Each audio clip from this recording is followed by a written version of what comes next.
Splinter Cell is the stealth game. It's all about patience, waiting in the shadows, and striking at the best opportunistic moment. Wait, what is that? It's a game about using your arsenal and outsmarting your enemies. The year is 2004, and our name is Sam Fisher, who's a middle-aged man. We don't really get a backstory about him, but all we know is that he's addicted to morphine and the medkits.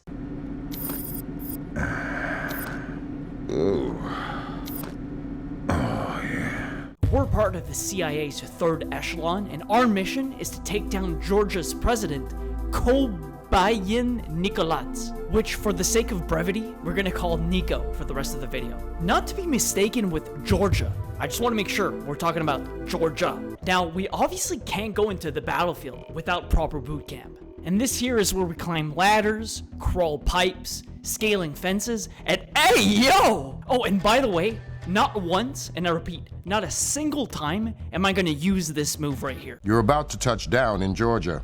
Get ready.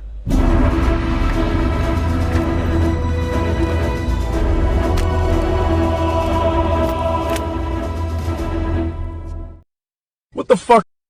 Also, at the end of every cinematic, I don't know if it's because of a resolution change, but I always get to see low tier God because of my wallpaper. Alright, blah blah blah blah blah. Locate CIA agent Blaustein and Madison, who work covertly in the Georgian political arena. They vanished on October 3rd, so the first thing we need to do is knock on Blaustein and Madison's Georgian house, but there's a guard in the house, so I gotta take him out.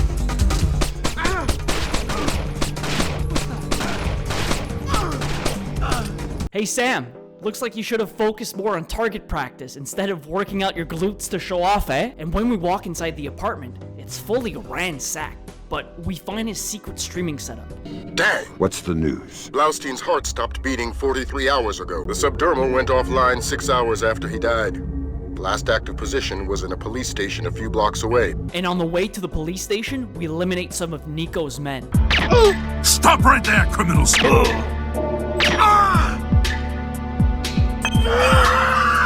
Nice! Unfortunately, both the CIA agents are dead in the police basement. So at this part of the story, we have one big question to ask ourselves. Why did our American spies get executed by the Georgian government? Looking for answers, we rappel down the Georgian government's building, take out security, and hack into Nico's personal computer. Christ almighty! The files on the computer show that the Georgian government are rolling out a terror campaign against Azerbaijan, who shares a border with them. And the reason why Georgia is launching a cyber warfare attack against Azerbaijan is because they have lots of oil. And it's time for us to head over to the oil rig. Okay, what's the mission briefing this time? Blah blah blah blah blah. Exchanging data. And we need to look for a man with a briefcase. Looks like we need to stop someone from exchanging data. Well, call me Tommy Vercetti, the way I can't swim. Nikolaz's geeks log on before...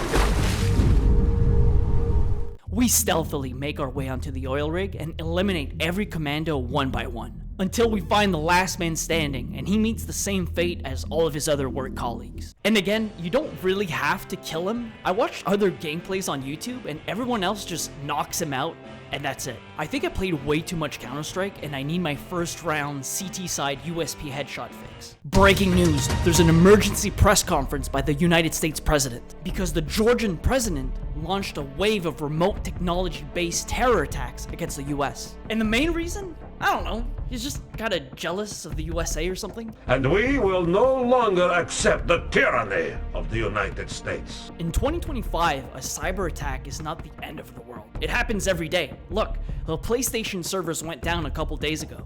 But back in 2002, the premise of being attacked through technology and digital warfare aimed at harming civilians in another country is kind of mind-blowing. In the briefcase, there's all the data and a bunch of paperwork, and we learn that the only lead to Nico's whereabouts is to track down a mole through the CIA. Now we're back in the state of Virginia, and we sneak our way through the CIA. We hack into the main computer terminal and find our Georgian mole. And his name is Mitchell Doherty, after an hour of sneaking through the CIA. Which, by the way, why is the CIA so dark? It's dark everywhere. Basically, our comms guy tells us this. You worry about Doherty. Wait for him to take a smoke break. It'll make grabbing him easier. But I got way too bored of waiting for him and playing basketball in his office, so I knocked him out instead. What are you doing, Fisher? He was going in the right direction. Now you're just gonna have to carry him all the way to the truck. And now we have to carry his overweight body to our truck waiting outside the CIA. And mission complete. And this Dorothy guy squeals like a pig and tells us that Nico is in Myanmar. Our mission briefing says that Nico is arranging the immediate live webcast execution of captured US soldiers that will be displayed on every American citizen's television, but not on my watch. And as we're on top of a random slaughterhouse in the middle of nowhere in Myanmar, it's quite eerie listening to them plan the execution. I want all identifying details stricken from the room. Keep the lights off of the walls. Give them fuller highlights. We need to clearly see their faces when they die. But just as they think that everything is going to plan, that's when I attack.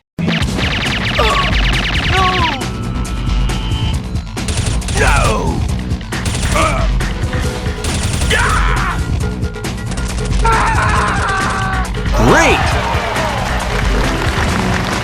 Once we liberate all of the captured soldiers, there's that weird 2-hour side quest mission with a nuclear bomb that they call the Ark. And then they try to make the story all emotional because Sam Fisher is a single dad and there's an emotional scene with his daughter calling him to be careful. Trust me, it's a real tearjerker, but we got the main story to finish here. And the final mission is at the Georgian presidential palace to hunt down the president Nico and end his reign once and for all. We activate our night vision goggles and kill all of his unsuspecting guards one by one. President Nico is fully paranoid because his whole house is booby-trapped with laser wires and I have to parkour my way around them. By lockpicking every door we see, we really go into every single room in his mansion, only for us to see him 30 minutes later just chilling in his bedroom.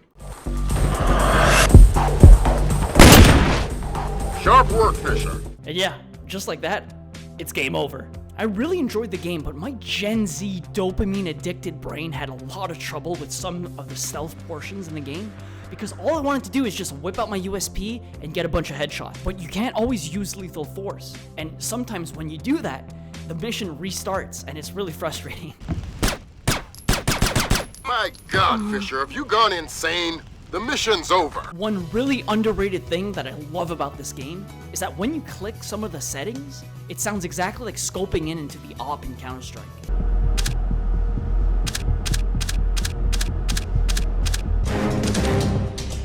I am yet to find a better stealth game. It still holds up after 16 years. I mean, I don't necessarily fully disagree, but may I present to you Dishonored 1 and 2? Oh, and when I look at your library, it's not there. They don't make games like this anymore. Very true. Very, very true. After 14 hours of gameplay, I would give Tom Clancys Splinter Cell an 8 out of 10. Thanks again for watching. I've been gone for a month. I really do apologize. I created a bunch of channels, you know, like those Reddit videos, those TikToks, Reels, where it's like a voice reading some millennials, Reddit thread. So I created a bunch of channels like that. It's a license to print money. So I focused on that for a month, but now I'm back and I am going to produce content here just for fun. I'm not focusing on money or anything like that. So next week I'm going to be playing the first ever Saints Row. So again, thank you very much for watching and hopefully I get to see you next week and the next weeks after that. And yeah, all right, thank you. Bye.